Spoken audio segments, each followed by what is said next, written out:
Zmiru wassukutu 'anil amri bil ma'rufi wan nahyi 'anil munkari bighairi 'udhrin.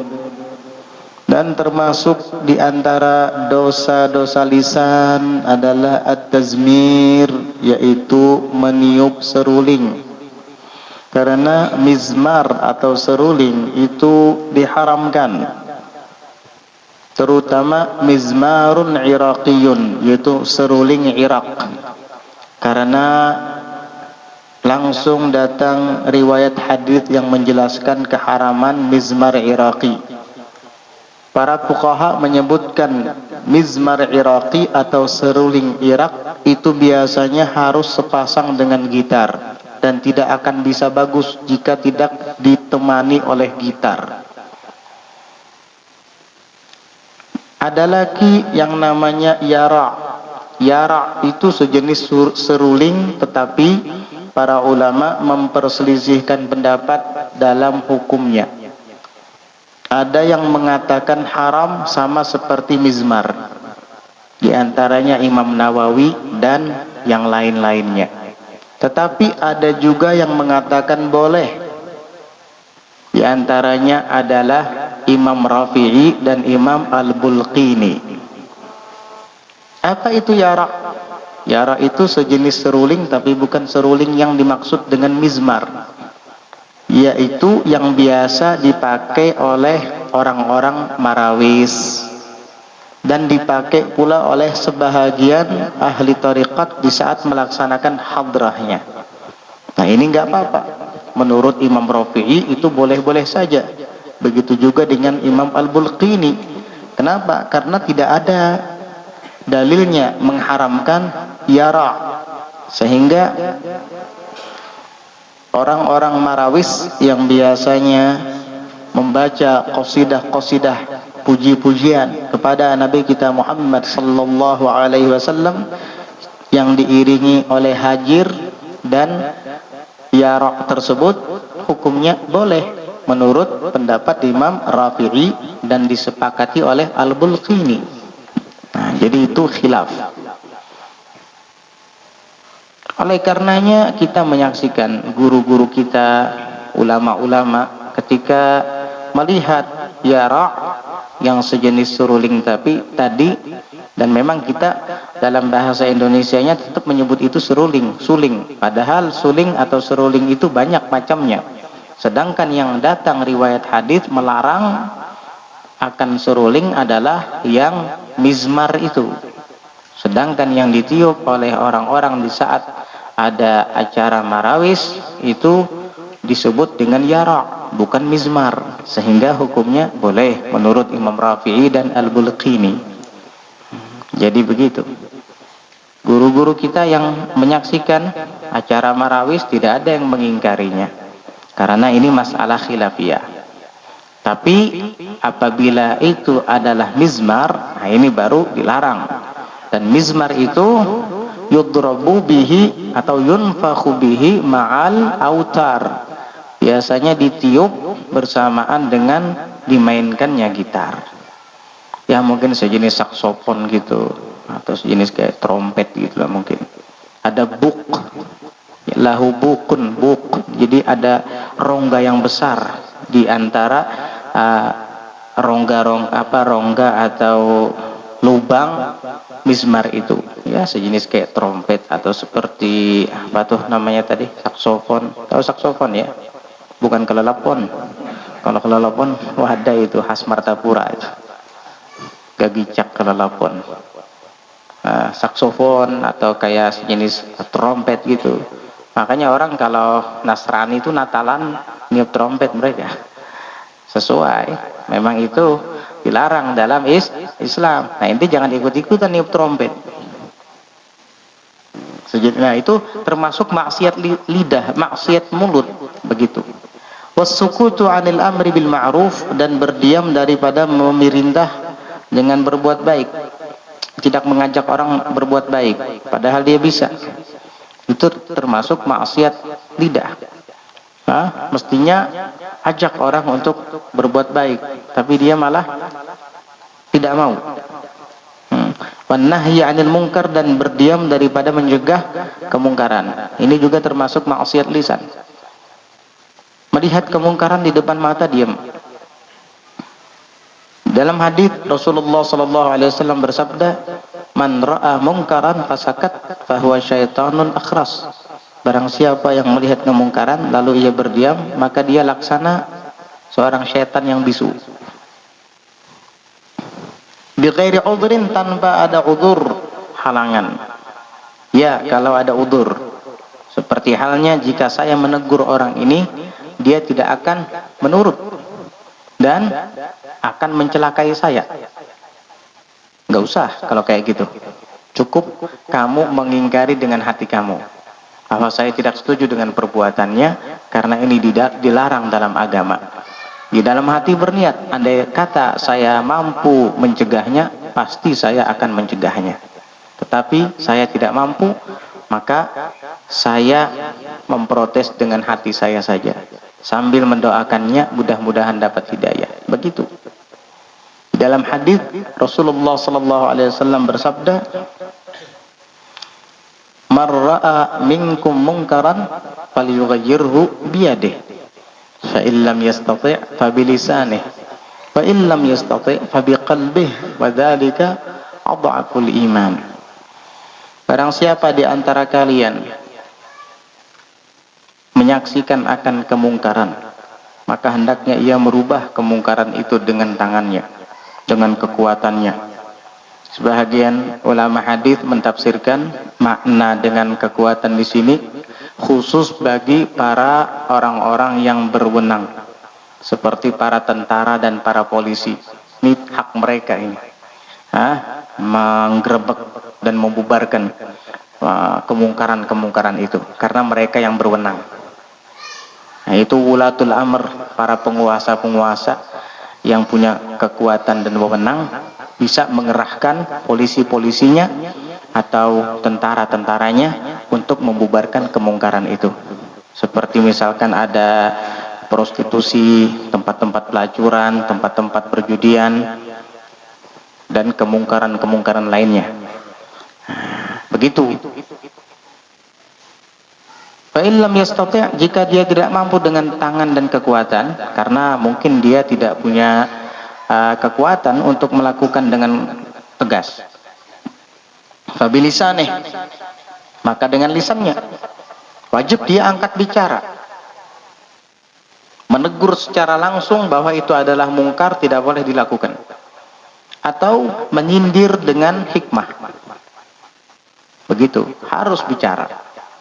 Wa illam yastati', jika dia tidak mampu, fa biqalbih, maka hendaknya dengan hatinya. Minimal kita ingkar, tidak setuju dan protes di dalam hati kita akan kemungkaran yang ada di depan mata kita tersebut. Wadzalika, dan itu adalah adhaful iman, paling lemahnya iman. Bahkan dalam hadits lain, walaisa wara'a dzalika minal imani syai'un, dan di belakang itu artinya tidak ada sama sekali reaksi ketika melihat kemungkaran. Dengan kekuatan tidak bisa, dengan lidah pun tidak, dan dengan hati pun tidak. Berarti di belakang itu tidak ada keimanan sama sekali. Artinya dia acuh tak acuh dan masa bodoh. Ini menunjukkan orang itu tidak beriman. Ketika ada kemungkaran di daerahnya, dia diam, tidak peduli. Oh, di sana tuh ada orang membuka warung tempat pelacuran. Biaramnya. Nang masuk neraka ini juga, kada aku juga. Biaram. Oh, kamu gak punya iman namanya itu. Gak ada reaksi sama sekali. Kenapa? Karena agama itu dibangun atas dasar nasihat. Ad-dinu an-nasihah. Tidak ada istilah gamaham. Lu gue. Gak ada kayak gitu. Tidak ada apatisme. Sikap dan sifat acuh tak acuh itu nggak ada. Wajib kalau kita bisa dengan kekuatan ubarkan, nggak bisa ya mungkin kita laporkan dulu ke yang berwajib.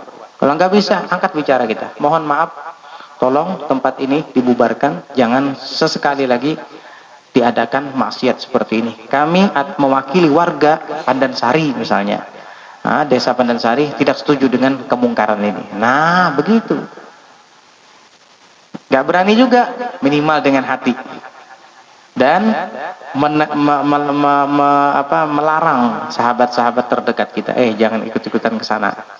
Insya Allah sedikit demi sedikit nanti dia akan bubar dengan sendirinya. Begitu. Wadzalika adhaful iman, dan itu adalah paling lemahnya iman. Tapi ada sebagian ulama sufi mengatakan adhaful iman di situ diambil dari kalimat dhifun, bukan dari dhafun. Sama-sama isim tafdil. Kalau dhafun artinya lemah, adhaful iman berarti paling lemahnya iman. Kalau hanya menegur dengan hati. Tapi menurut sebagian ulama sufi itu bukan diambil dari kalimat dha'fun, tetapi diambil dari kalimat dhifun. Beda ya bahasa Arab itu. Harakatnya salah sedikit, salah makna. Kalau dha'fun artinya lemah, kalau dhifun artinya berlipat ganda. Dhifa ini 2 kali lipat ganda.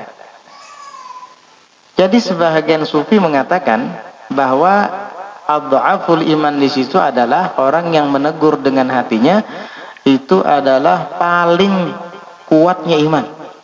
Adhaf itu paling berlipat kali ganda atau berkali lipat ganda imannya itu. Tebal. Loh kok bisa? Karena dia tidak perlu menggunakan kekuatan dan lisan, hanya dengan hati orang sudah berubah.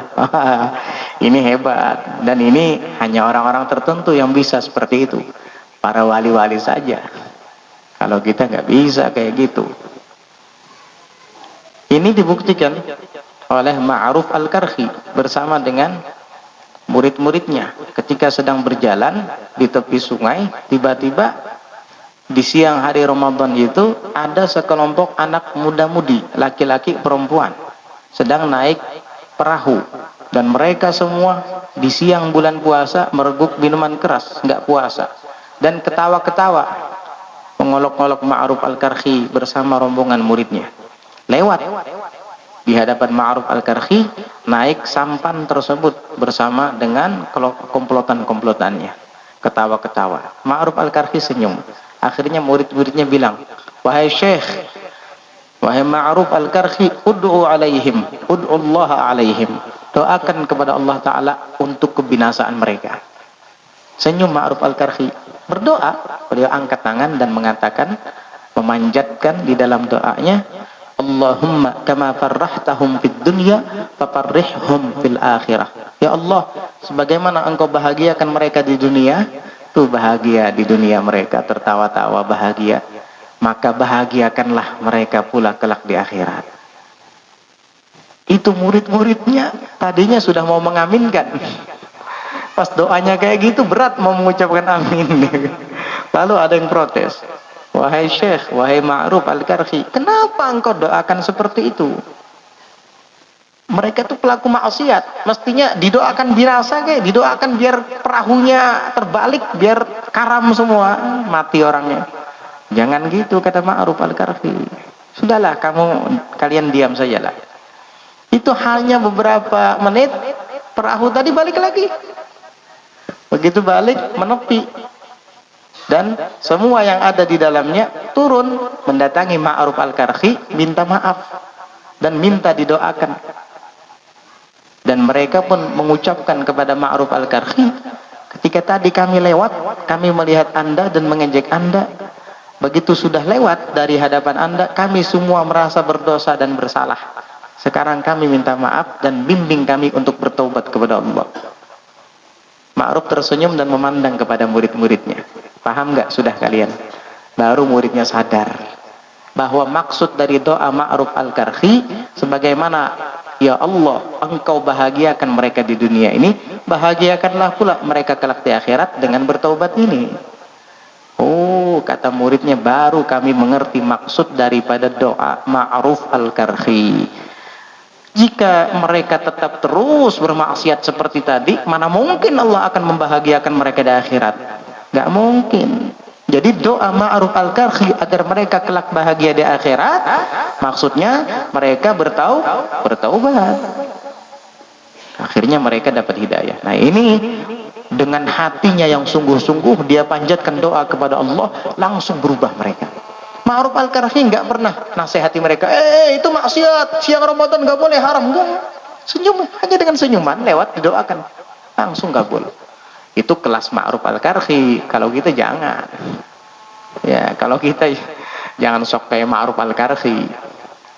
Jadi begitu. Ya, kelas kita nasihat, paling tidak ingkarlah di dalam hati.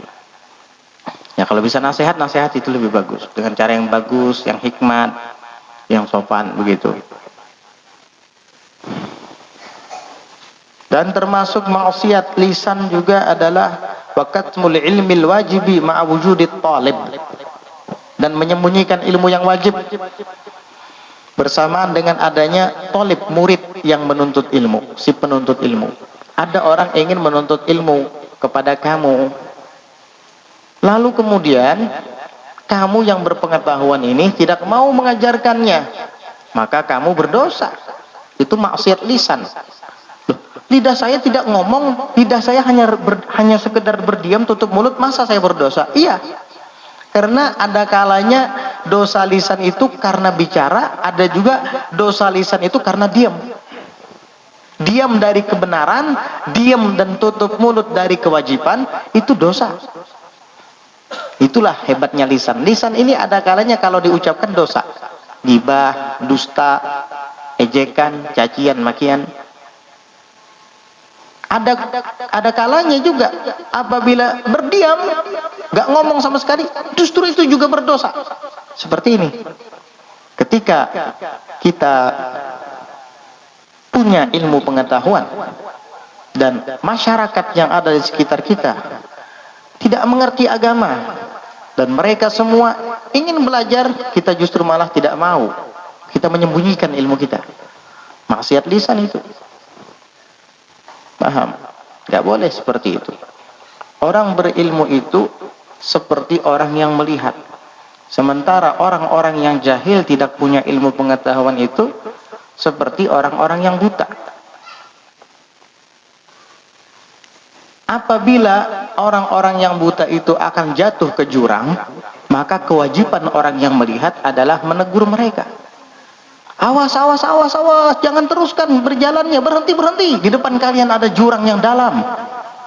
Itu tugas orang yang melihat. Ketika melihat orang-orang buta itu akan jatuh ke jurang, dia tegur, dia cegah agar mereka semua selamat. Hati-hati, di depan kalian ada jurang, selangkah lagi kalian akan jatuh ke jurang itu dan kalian akan binasa. Begitu seharusnya, ya. Itulah kewajiban orang yang melihat kepada orang yang tidak melihat. Begitu juga kias untuk orang yang berilmu kepada orang yang jahil. Nah, begitu tugas. Jadi kalau tutup mulut untuk menyampaikan ilmu yang wajib, itu maksiat lisan. Jadi lisan itu bisa berbuat dosa apabila berbicara dan apabila berdiam. Berbicara yang tidak baik dan berdiam dari kebenaran.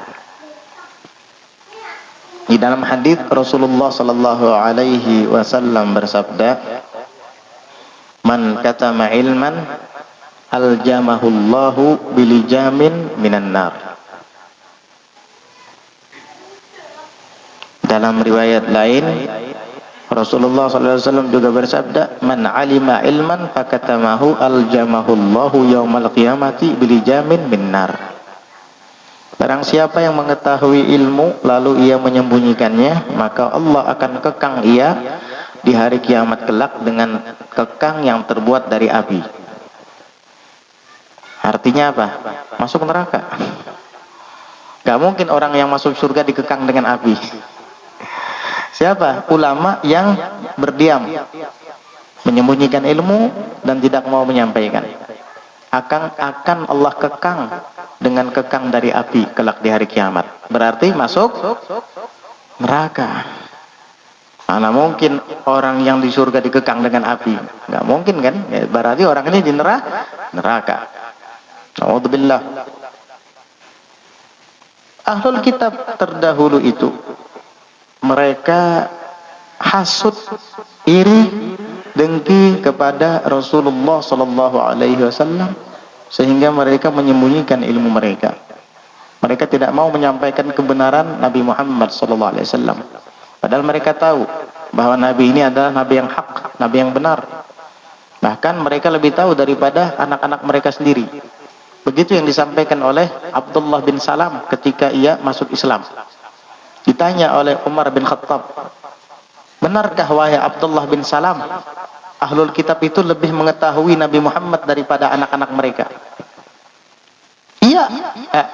Apakah benar wahai Abdullah bin Salam bahwa ahlul kitab itu mengetahui Nabi Muhammad seperti mengetahui anak-anak mereka? Kata Abdullah bin Salam, iya, bahkan lebih kenal kepada Nabi Muhammad daripada anak-anak mereka. Loh kok bisa?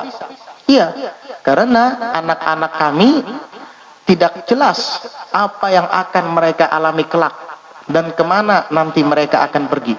Tetapi kalau Nabi Muhammad SAW, tanggal lahirnya, tanda-tanda lahirnya, keberadaannya, dan tempat hijrahnya, kami semua tahu sebelum Nabi Muhammad dilahirkan. Kalau anak-anak kami nggak tahu apa yang kelak akan mereka alami di kemudian hari. Kalau Nabi Muhammad sudah jelas, kelak diusir oleh kaumnya, lalu kemudian pergi meninggalkan kota tempat dia dilahirkan, yaitu Makkah, pergi berhijrah ke kota Madinah, itu ada dalam kitab kami. Sehingga Allah Ta'ala sebutkan di dalam Al-Quran, alladzina atainahumul kitaba ya'rifunahu kama ya'rifuna abna'ahum walakinna fariqan minhum la yaktumunal haqqa wa hum ya'lamun. Wa inna fariqan minhum la yaktumunal haqqa wa hum ya'lamun.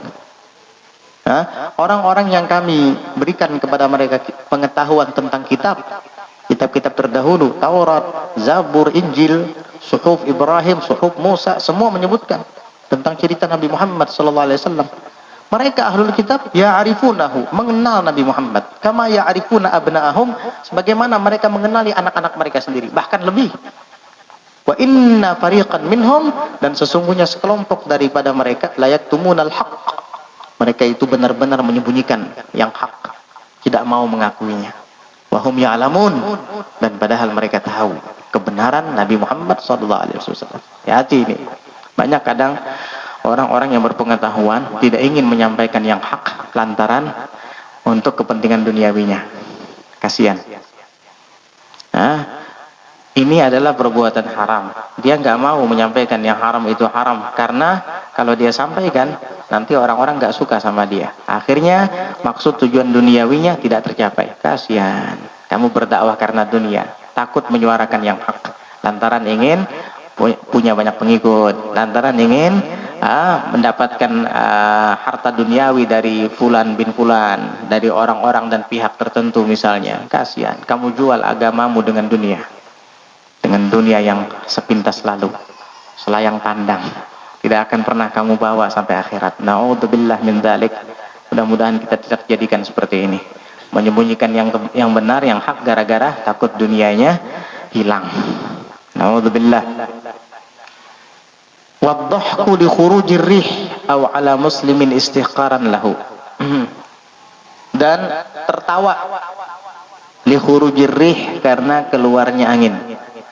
Maksudnya ada orang kentut tanpa sengaja, lalu dia menertawakan orang itu. Gak boleh itu. Kamu tertawa dengan mulutmu itu berdosa, maksiat lisan. Asal orang tersebut orang yang memang terhormat dan dia menjaga adab, tetapi apa boleh buat, karena mungkin tidak disengaja keluar angin mendadak, lalu diketawakan terbahak-bahak, malu dia, kasihan. Dosa kamu. Kecuali orang yang memang kurang ajar, nggak punya akhlak, nggak punya adab, terkenal sudah di mana-mana buang gas. Orang lagi sedang asik makan sengaja bukaan orang, ini kurang ajar, ini nggak punya adab, ditegur orang kayak gini. Lalu ada yang menertawakan misalnya, nggak dosa, memang dia yang pengen ditertawakan kayak gitu. Paham? Ini orang yang nggak punya akhlak, nggak punya adab. Kalau mau buang angin itu sebagaimana kamu mau buang air kecil, Sebagaimana kamu mau buang air besar. Gimana akhlaknya? Kalau kamu mau buang air besar, pergi ke toilet kan? Begitu juga kalau kamu mau buang angin. Toilet itu kan jauh dari keramaian, jauh dari orang. Begitu juga ketika engkau akan buang angin, menjauh dari orang banyak juga, dari keramaian juga. Begitu. Jangan asal buang, libung-libung. Sampai bergelar anang kantut.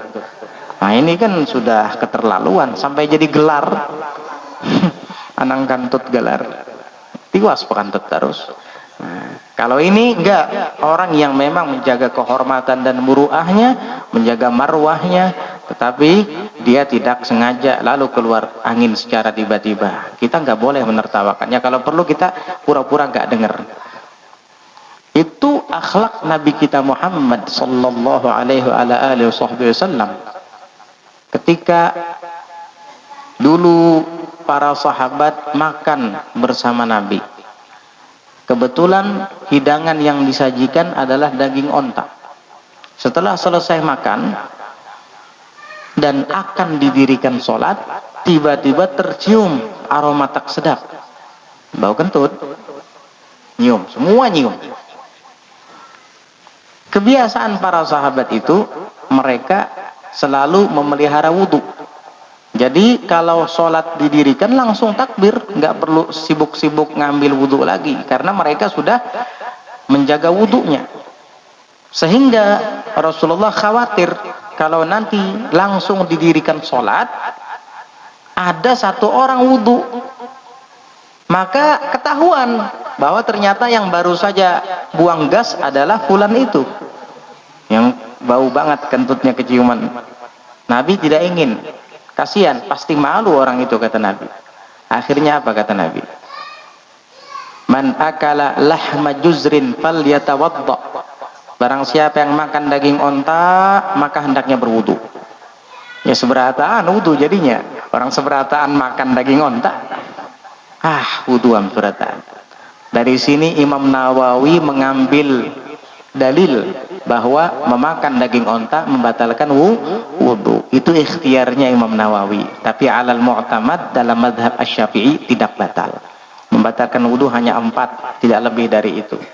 Yaitu bersentuhan laki-laki dan perempuan yang sudah dewasa dan tidak ada ikatan mahram. Kemudian keluar sesuatu dari dubur dan kubul kecuali mani. Kemudian menyentuh kemaluan dengan telapak tangan, baik itu kubul ataupun dubur. Kemudian hilangnya akal, baik itu karena pingsan atau karena mabuk atau karena tidur dalam keadaan berbaring, kecuali tidur dalam keadaan duduk bersama dengan syarat-syaratnya, maka itu tidak membatalkan wudu. Tapi jika yang 4 macam ini terjadi, batal wudunya, atau salah satunya batal wudunya. Tidak ada makan daging onta. Kecuali Imam Nawawi berpendapat juga termasuk makan daging onta. Para ulama tidak. Dalam madhab Asy-Syafi'i yang mu'tamad tidak. Karena itu Nabi dalam rangka menutupi keaiban sahabatnya, bukan karena hukum syariat. Bahkan Hatim Al-Asam, Hatim namanya, Al-Asam julukannya. Asam itu artinya tuli. Hatim yang tuli. Hatim tidak tuli. Hatim ini sebenarnya mendengar.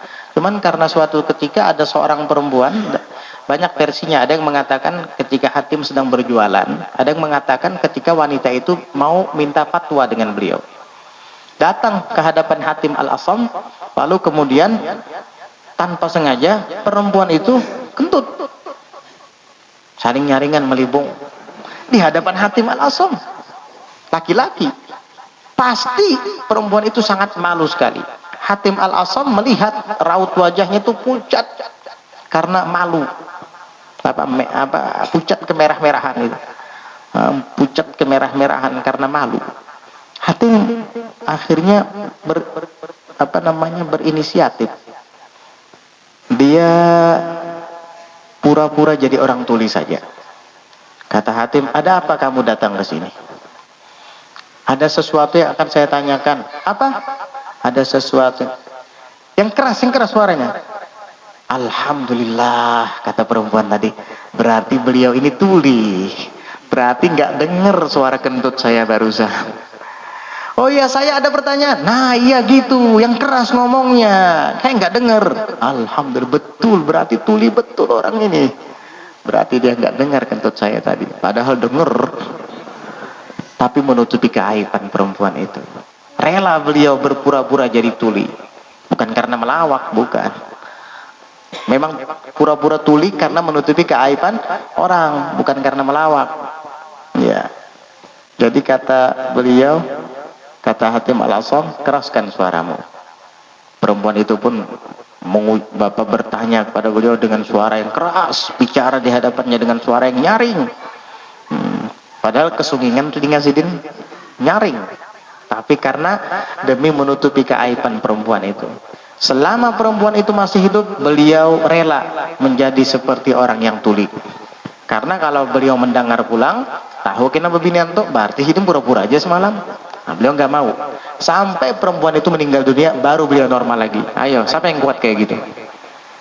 Kalau kuat kayak gitu, jadi wali nanti. Pantas Hatim Al-Asam jadi wali, menutupi keaiban orang sampai segitunya. Sampai rela mengorbankan dirinya mendapat julukan Al-Asam, Hatim yang tuli. Hatim mana? Hatim banyak di sini. Itu yang tuli itu. Padahal nggak tuli orangnya. Ayo. Luar biasa.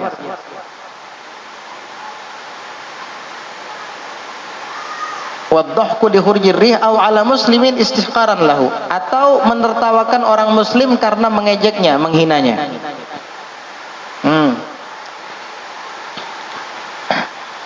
Nggak boleh menghina sesama muslim.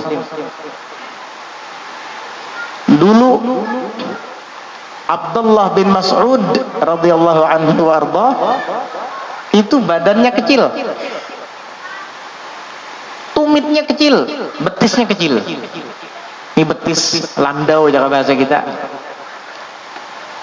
Suatu saat Abdullah bin Mas'ud ini ingin memetik ranting kayu siwak supaya bersiwak dia. Pas akan mematah ranting kayu siwak, tiba-tiba angin deras berhembus. Pas angin deras berhembus, beliau agak sedikit tergeser badannya. Dan para sahabat tertawa melihat karena betisnya kecil.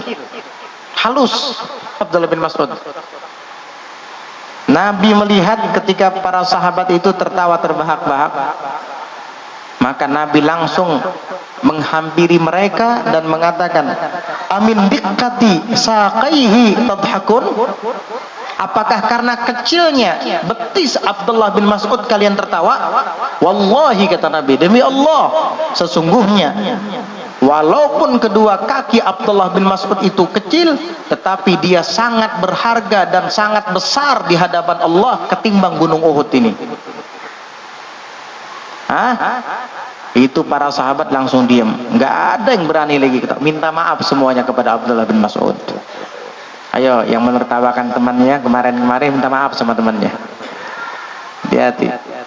Demi Allah, kata Rasulullah, itu kedua betis Abdullah bin Mas'ud lebih besar dan lebih berat di hadapan Allah daripada gunung Uhud. Diam para sahabat. Jangan biasa ngejek orang. Wakat musyahadati, dan menyembunyikan penyaksian. Gak boleh juga. Kalau memang kamu pernah menyaksikan seseorang melakukan kejahatan dan dimintai penyaksiannya, angkat bicara, jadilah saksi yang benar. Gak boleh menyembunyikan.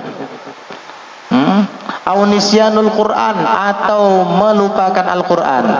Hati-hati, kamu sudah hafal dengan lidahmu bacaan Al-Quran, lalu kemudian kamu lupakan. Gak boleh Al-Quran dilupakan. Paham? Dulu ulun hafal bita juz amma tuh. Wah, ini kita hafal lagi, dosa kamu. Ayo, tebus dosa kamu. Apa? Mulai malam ini hafalkan lagi juz ammanya.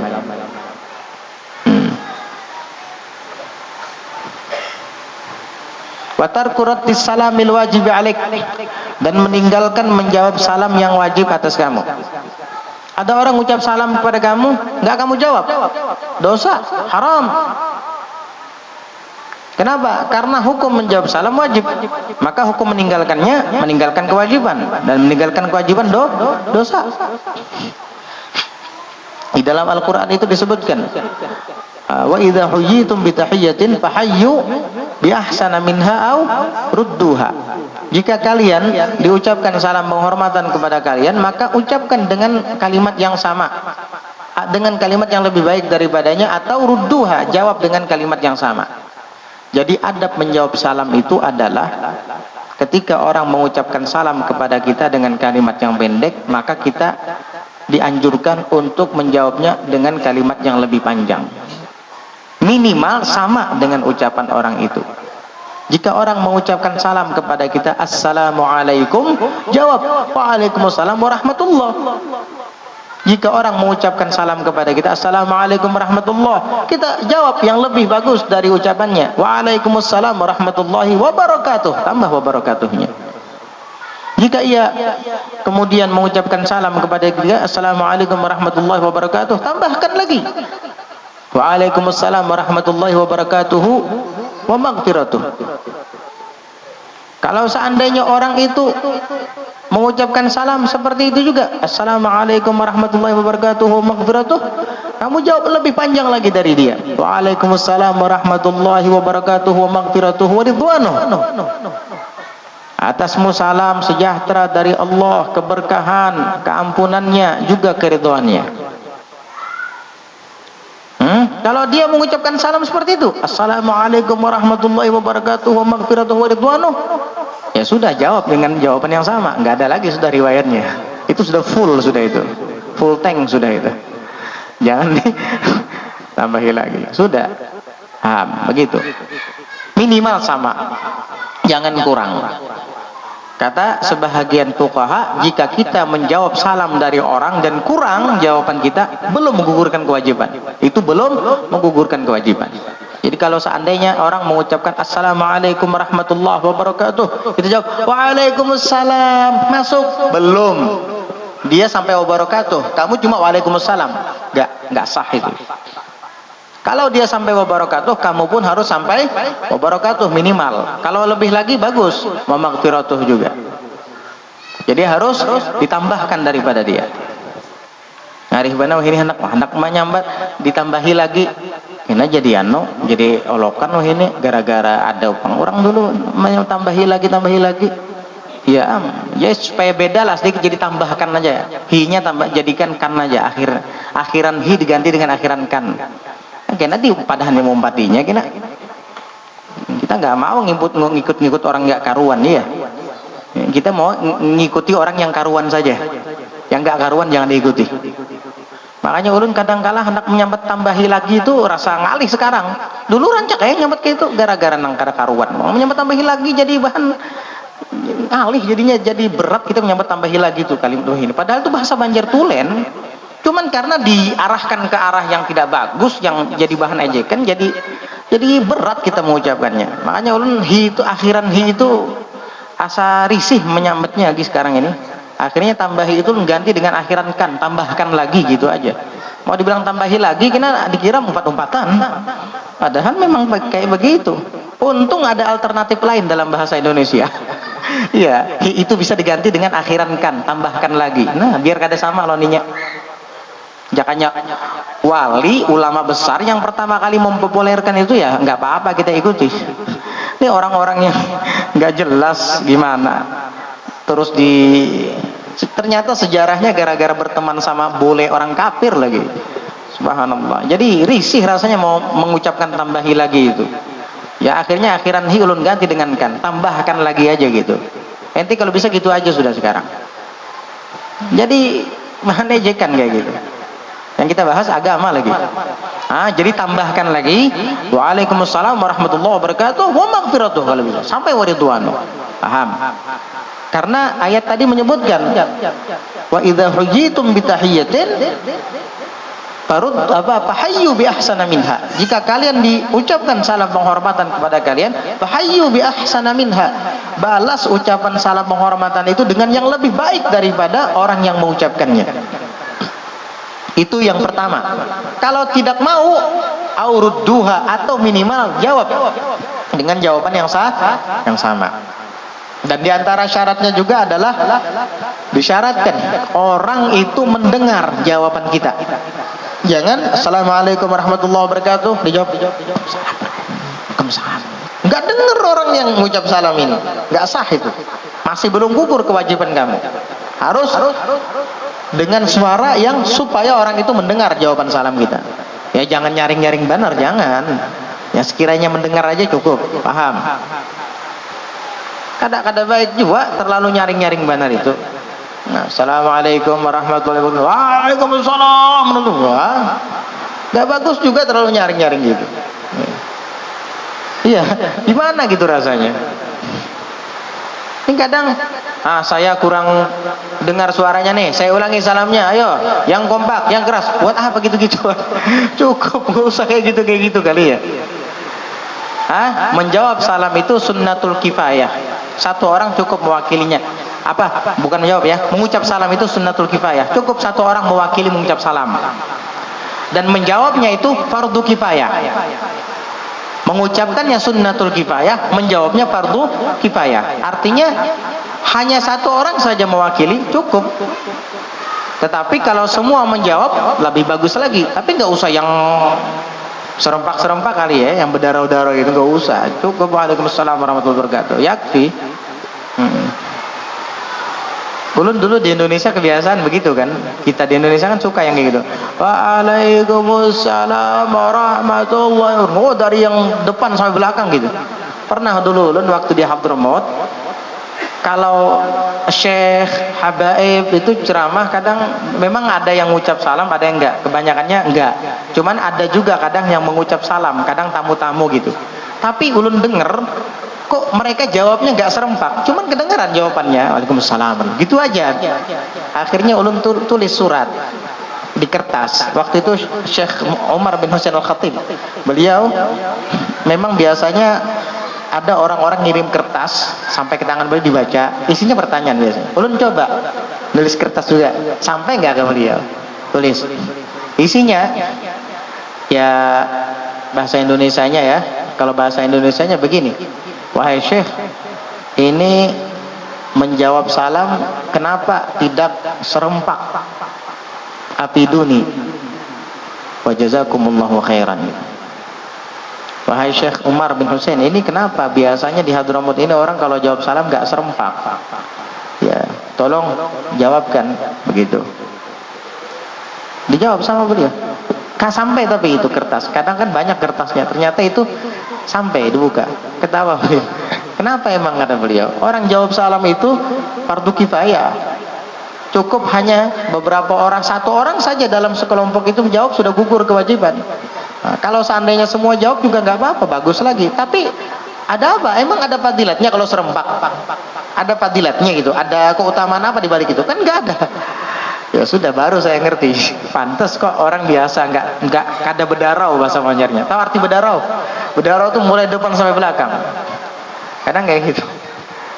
Nah, saya nggak dengar nih jawabannya nih. Tolong ulangi lagi. Saya ulangi ya. Asal.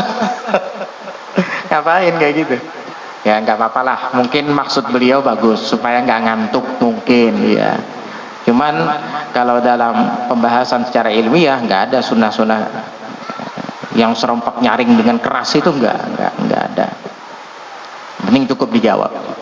Dan ingat, kalau kita orang banyak masuk ke rumah tuan guru misalnya, cukup satu saja yang mewakili mengucap salam. Jangan setiap yang masuk salam, karena kesahutan gurunya. Apalagi yang datang 3 buah mobil, setiap mobilnya 10, 30 orang. Ini masuk, assalamualaikum, waalaikumsalam, bebuih muntung gurunya ini.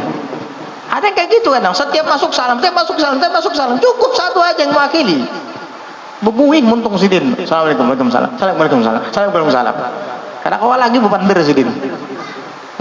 Iya, nggak usah rame-rame, cukup satu orang mewakili. Ya mungkin sebuah motor satu orang, yang sebuahnya lagi satu orang, 3 buah motornya 3 orang saja. Keseberatannya, ini masuk salam, ini masuk salam. Kada kejawaban sidin. Anak bapak kayak apa kabar? Assalamualaikum, waalaikumsalam.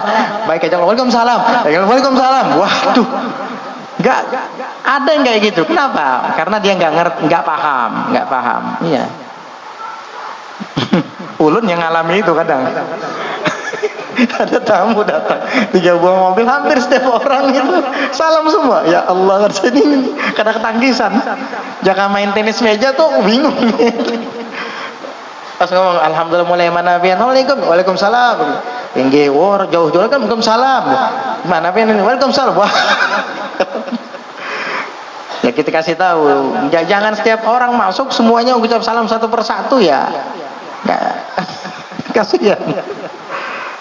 Paham? Jadi gitu.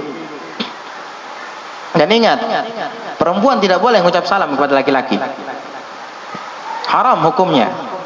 Perempuan mengucap salam kepada laki-laki haram hukumnya. Kalau laki-laki itu bukan mahram. Dan laki-laki menjawab salam perempuan itu makruh. Sebaliknya sama, laki-laki mengucap salam kepada perempuan jika sendirian dan masih muda lagi, maka hukumnya makruh mengucap salam kepada dia, dan perempuan itu menjawabnya haram hukumnya. Ya boleh. Tapi kalau mengucap salam kepada jama'atun nisa, perempuannya banyak, enggak sendirian, enggak apa-apa. Selama tidak takut fitnah dan syahwat, enggak apa-apa. Ada ibu-ibu ngumpul-ngumpul, orang 5 misalnya, orang 3, yang penting enggak sendirian. Kita lewat, kita kenal, kita ucap salam, assalamualaikum, enggak apa-apa. Karena jama'atun nisa, banyak orangnya, enggak sedikit, aman dari fitnah. Yang enggak boleh itu kalau lagi dia sendirian, kamu sendirian. Nah, akhirnya sekarang salam dijadikan oleh sebagian anak muda kalimat atau ungkapan untuk merayu perempuan. Haram itu. Ya. Assalamualaikum ukhti. Yang perempuannya genit juga ternyata. Waalaikumsalam akhi.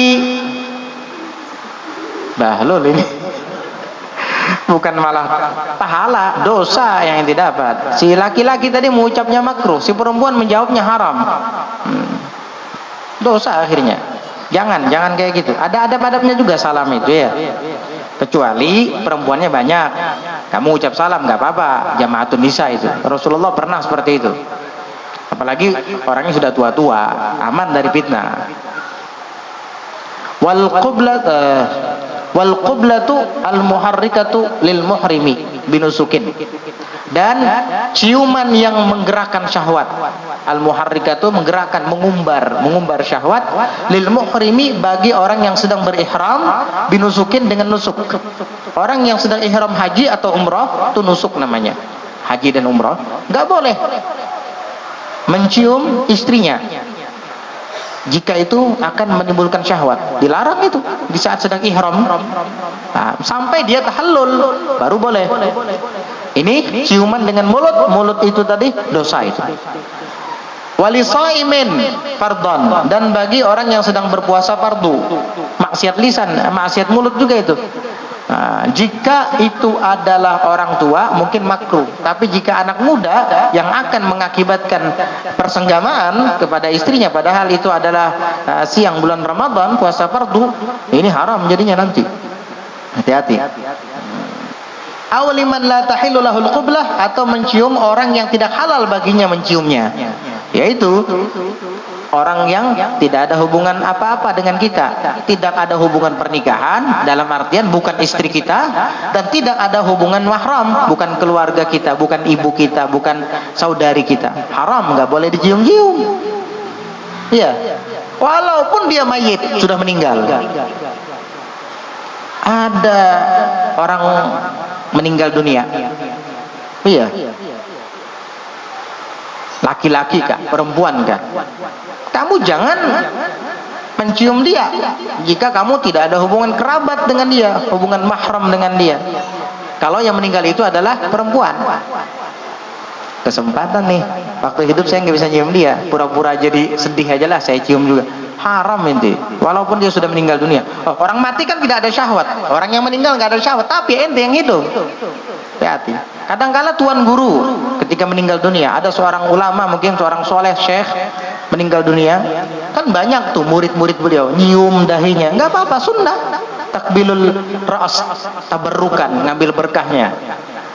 Tapi yang meninggal ini laki-laki, jadi yang nyium laki-laki juga. Kalaupun perempuan yang nyium, ya istrinya lah, anak perempuannya, nggak apa-apa, saudari perempuannya. Kalau kamu nggak ada hubungan apa-apa, jangan ikut nyium. Kamu perempuan maksudnya. Tuan guru kah nang meninggal tuh, ujar si Aluh. Hingga tuan guru meninggal, aku anak umpat mencium, tangati. Ika meluhai tidak ada hubungan apa-apa dengan beliau, nggak boleh. Sebagaimana beliau ketika masih hidup tidak boleh kamu cium, maka ketika sudah meninggal pun sama. Kehormatan mayit ketika masih hidup sama, kehormatan manusia ketika masih hidup sama dengan kehormatannya ketika dia sudah meninggal dunia. Hati-hati.